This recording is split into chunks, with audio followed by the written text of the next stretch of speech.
नमस्कार, मैं चंचल नगाइच स्वागत करती हूँ ओम एजुकेशन सेंटर में, जहाँ आप कक्षा 10 RBSE सिलेबस में अनिवार्य हिंदी की पुस्तक क्षितिज का अध्ययन मेरे साथ कर रहे थे। उसी को आगे बढ़ाते हुए आज हम झांसी की रानी चैप्टर पढ़ेंगे, जो सुभद्रा कुमारी चौहान ने लिखा है।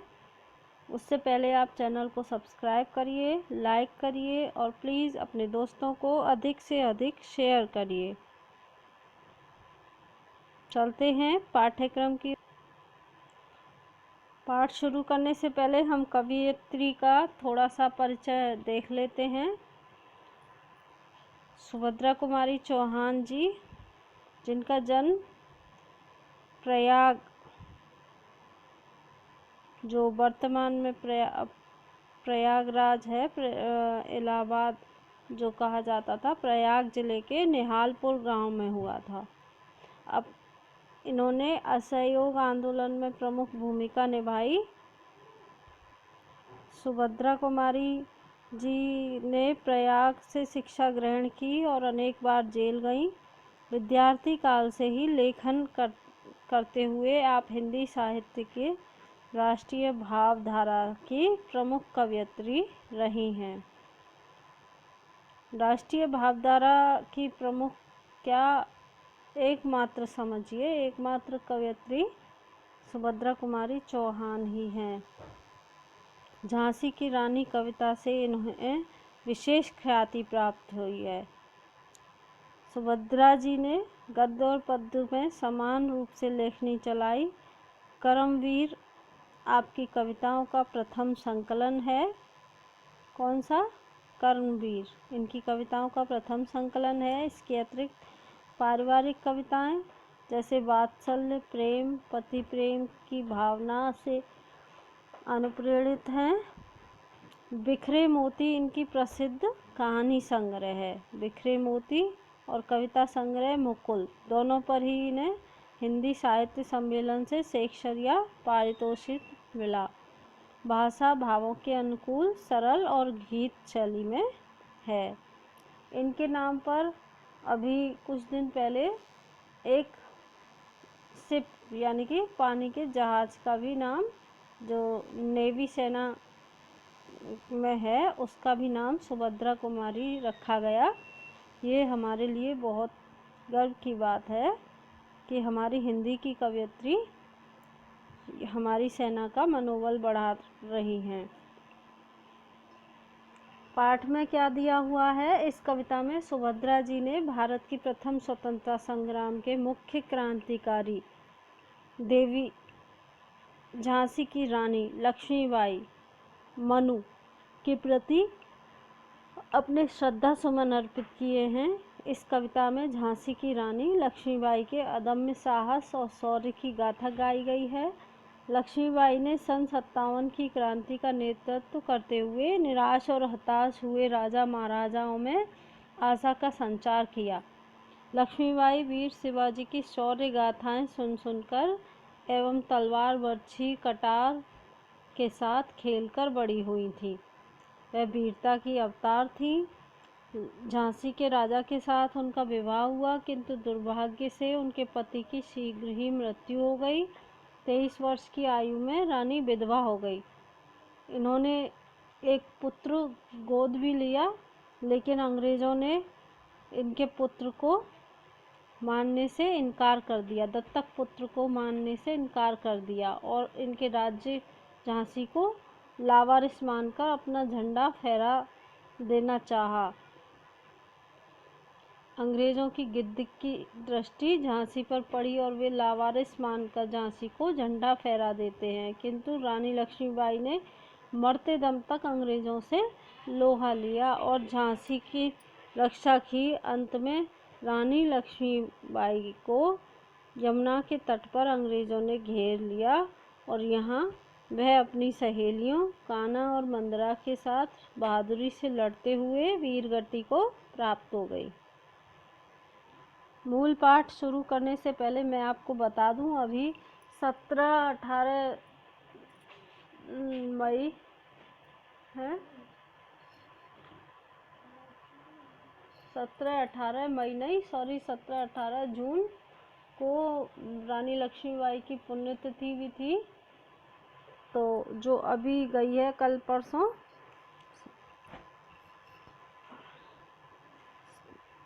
शुरू करते हैं। सिंहासन हिल उठे राजवंशों ने भ्रकुटी तानी थी, बूढ़े भारत में अभी आई फिर से नई जमानी थी।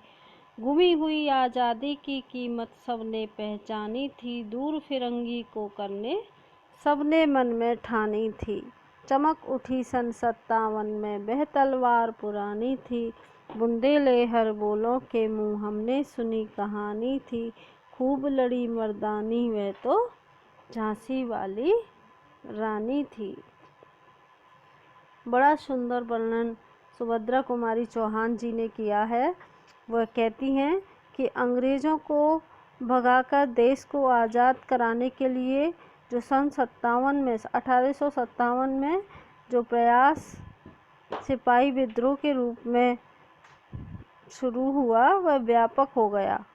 अनेक देशी राजाओं ने अंग्रेज़ों के विरुद्ध बगावत की थी। इसके परिणाम स्वरूप राजाओं का सिंहासन डोल उठा था। उसे देखकर ऐसा लगता था जैसे पूरे भारत में फिर से जोश भर गया हो। सोई हुई जनता जाग गई थी। जनता ने तब गई हुई अपनी आज़ादी के महत्व को पहचान लिया था और फिर से अनुभव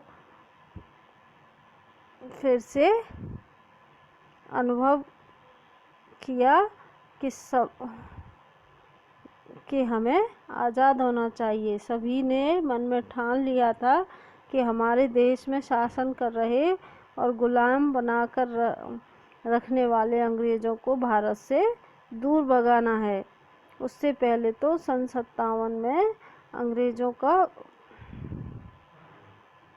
विरोध शुरू हुआ था सबसे पहले। इसी के लिए कवयित्री ने सन 57 के विद्रोह को पुरानी तलवार की चमक कहा है। कवयित्री ने सन 57 के विद्रोह के बारे में कहा कि हमने बुंदेलखंड के रहने वालों से हरबोलों के द्वारा गाए जाने वाले गीतों से सुना था कि देसी राजाओं की तरह झांसी की रानी लक्ष्मीबाई ने भी 1857 के युद्ध में भाग लेकर वह मर्दाना ताकत दिखाई थी। मतलब स्त्री होते हुए भी वह मर्दों के समान लड़ी थी। कानपुर के नाना की मुँह बोली बहन छबीली थी, लक्ष्मीबाई नाम पिता की वह संतान अकेली थी। नाना के संग पढ़ी थी वह, नाना के संग खेली थी, बरछी ढाल कृपाण कटारी उसकी यही सहेली थी। वीर शिवाजी की गाथाएं उसको याद जवानी थी, बुंदेले हर बोलों के मुँह हमने सुनी कहानी थी। खूब लड़ी मर्दानी वह तो झांसी वाली रानी थी। कवित्री कहती हैं कि झांसी की रानी लक्ष्मीबाई नाना साहब के साथ की मुँह बोली बहन थी।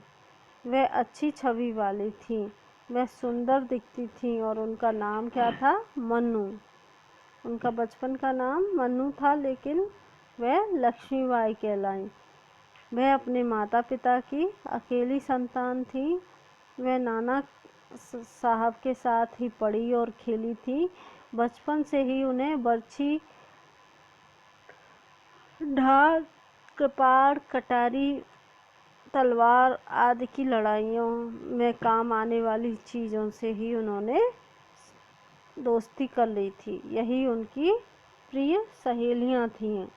अर्थात उनको ये तलवारबाजी, बरछी, घुड़सवारी, कटारी चलाना, ये सब बातें बहुत पसंद थीं। उसे शिवाजी जैसे वीर पुरुषों की कहानियाँ तो मौखिक याद थी। वे वीरता का मतलब बचपन से ही उनके अंदर इतना जोश था कि वे अन्य स्त्रियों के समान गुड़िया गुड्डों से नहीं खेलती थी। वे तो किससे खेलती थी? बरछी से, कृपाण से, कटार से, तलवार से। इससे इससे क्या सिद्ध होता है? इससे यही पता चलता है कि उनमें बचपन से ही वीरता के गुण समाये हुए थे। वे अन्य लड़कियों के खेल नहीं खेलती थी, वह तो बर्छी, ढाल, कृपाण, कटारी आदि से खेला करती थी और वीर शिवाजी जैसे महापुरुषों की वीर गाथाएं उन्हें मौखिक याद थी। वह मर्दों के गुणों से युक्त रानी, झांसी की रानी लक्ष्मीबाई थी। हमने ऐसा हरबोलों बुंदेलखंड में रहने वाले हरबोलों के द्वारा गाए जाने वाले गीतों में ऐसा सुन रखा है। लक्ष्मी थी या दुर्गा थी, वह स्वयं वीरता की अवतार। देख मराठे पुलकित होते, उसकी तलवारों के बार। नकली युद्ध व्यूह की रचना और खेलना खूब शिकार। सैन्य घेरना, दुर्ग तोड़ना, ये थे उसके प्रिय खिलवाड़। महाराष्ट्र कुलदेवी उसकी भी आराध्य भवानी थी। बुंदेले हरबोलों के मुँह हमने सुनी कहानी थी। खूब लड़ी मर्दानी, वह तो झांसी वाली रानी थी। क्या कह रही हैं सुभद्रा कुमारी जी कि लक्ष्मीबाई वीरतापूर्ण अनेक कार्यों को देखकर, लक्ष्मीबाई के वीरतापूर्ण कार्यों को देखकर ऐसा लगता है कि वह लक्ष्मी थी या दुर्गा थी। वह तो वीरता की भावना की जैसे अवतार थी, साक्षात मूर्ति थी वीरता की। मराठे लोग उसे देखकर प्रसन्न हो उठते थे। उन्हें रानी लक्ष्मीबाई की तलवार के प्रहार को देखकर बड़ी प्रसन्नता होती थी। वह युद्ध का अभ्यास करने के लिए नकली व्यूहरचना, युद्ध की व्यवस्थाएं करती थीं।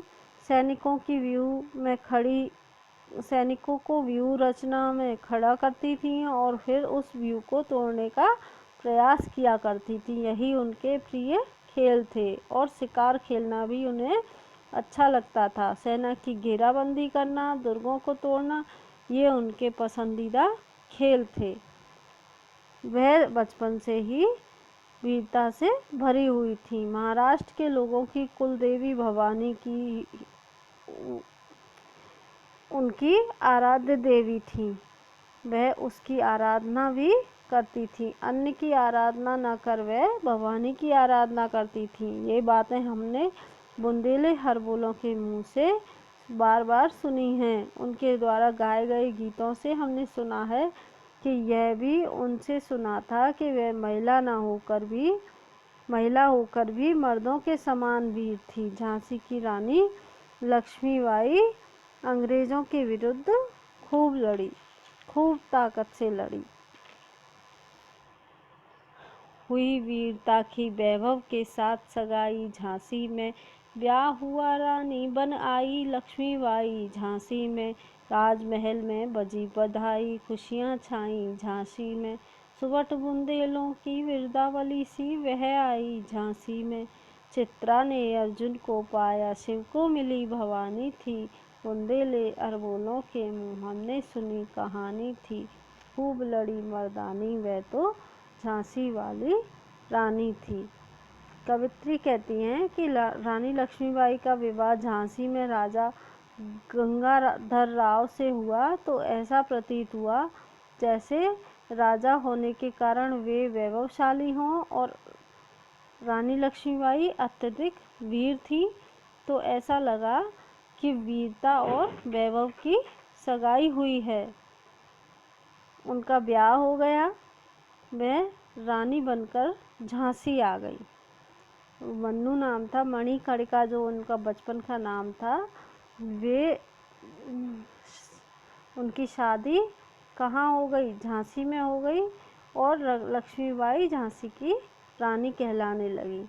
उनके आगमन पर झांसी के राजमहल में खुशियाँ मनाई गईं।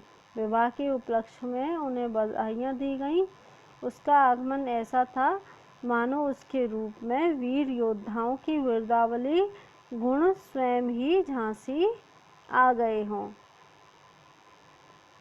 जिस प्रकार चित्रा अर्थात सुभद्रा सुभद्रा कौन थी? श्री कृष्ण की बहन। चित्रा कहिए या सुभद्रा कहिए, जिस प्रकार सुभद्रा को पति के रूप में अर्जुन प्राप्त हुए और भवानी अर्थात पार्वती को शिव प्राप्त हुए, उसी प्रकार रानी लक्ष्मीबाई को उनके पति के रूप में गंगाधर राव प्राप्त हुए।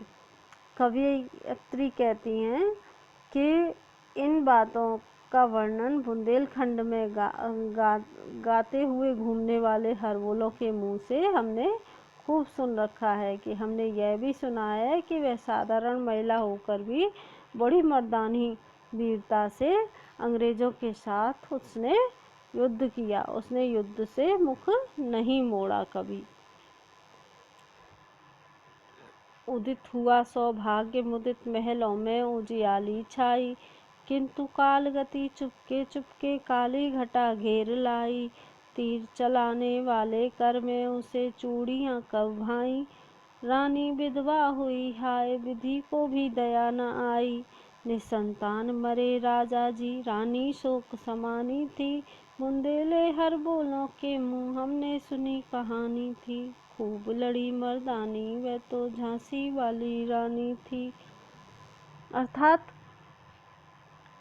कवित्री कहती हैं कि झांसी के महलों में रानी के रूप में लक्ष्मीबाई का आगमन तो सौभाग्य की बात थी।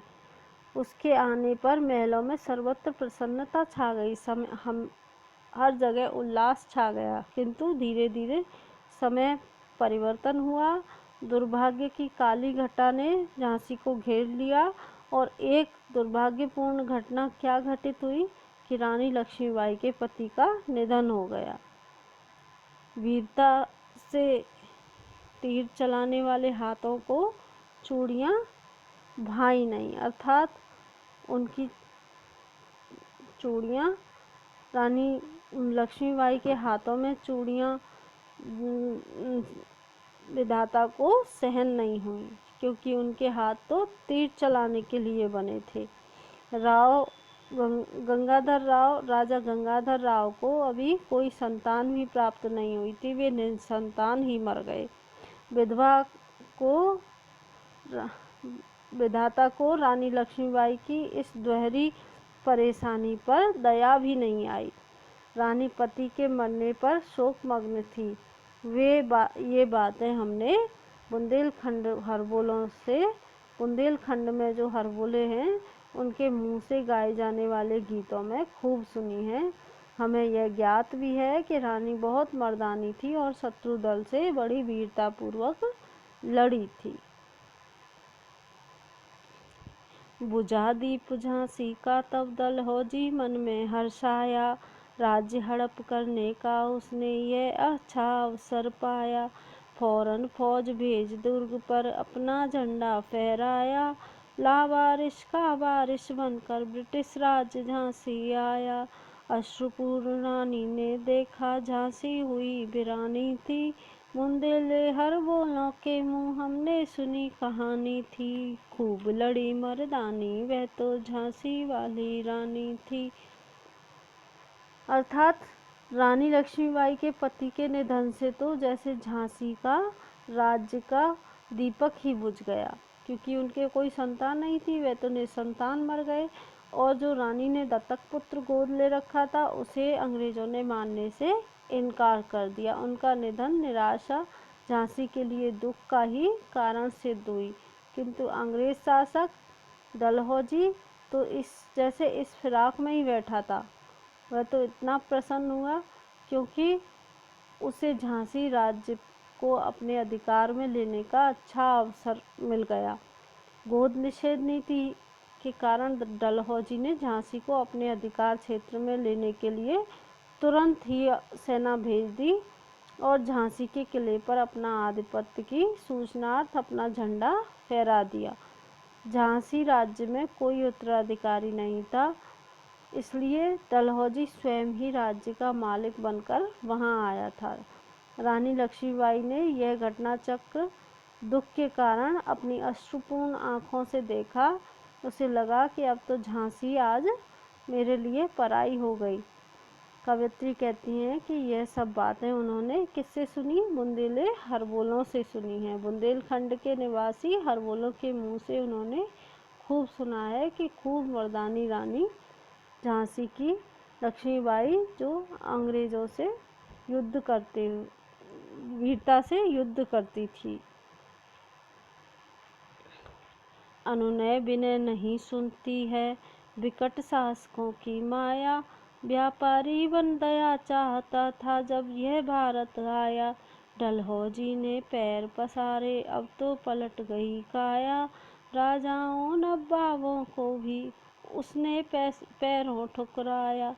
रानी दासी बनी बनी यह दासी अब महारानी थी। बुंदेले हरबोलों के मुँह हमने सुनी कहानी थी। खूब लड़ी वह मर्दानी, वह तो झांसी वाली रानी थी। अर्थात कवयित्री अंग्रेज प्रार्थना से भी कवयित्री कहती हैं कि अंग्रेज प्रार्थना से भी नहीं पिघले थे। उनकी स्वार्थपूर्ण और कपटी माया अत्यधिक कठोर और अमानवीय थी। पहले तो जब ये भारत आए थे तो व्यापार करने के लिए इन्होंने भारत के राजाओं से दया याचना की। व्यापार करना चाहते थे, भारत से दया चाहते थे, और अब भारतीय लोगों की प्रार्थना पर ही नहीं पिघलते, उल्टा कर दिया। अब तो इन्होंने देश में अपनी स्थिति बहुत मजबूत कर ली थी, इतनी मजबूत कर ली थी कि उल्टा यहाँ के राजा अनुनय विनय करने लगे। परिणाम स्वरूप उन्होंने यहाँ के राजाओं नवाबों को भी ठुकरा दिया था। महारानी लक्ष्मीबाई जो थी वह दासी बन गई, अर्थात अंग्रेजों के अधीन झांसी हो गया तो रानी दासी बन गई। यह बात हमने बुंदेलखंड के हरबोलों के मुंह से सुनी है कि रानी लक्ष्मीबाई मर्दानी थी और वह युद्ध में उसने खूब पराक्रम दिखाया। नेक्स्ट चैप्टर बड़ा है तो हम अगले वीडियो में पढ़ेंगे। आज इतना ही। एक बार आप दोबारा रिवाइज करिए और बाकी के पिछले चैप्टर देखने के लिए मैंने डिस्क्रिप्शन में लिंक दे रखा है, वहाँ से आप पिछले चैप्टर्स के वीडियो देख सकते हैं। तो चैनल को सब्सक्राइब करिए और अपने दोस्तों को जोड़िए। आज के लिए इतना ही, मिलते हैं अगली बार। तब तक के लिए धन्यवाद।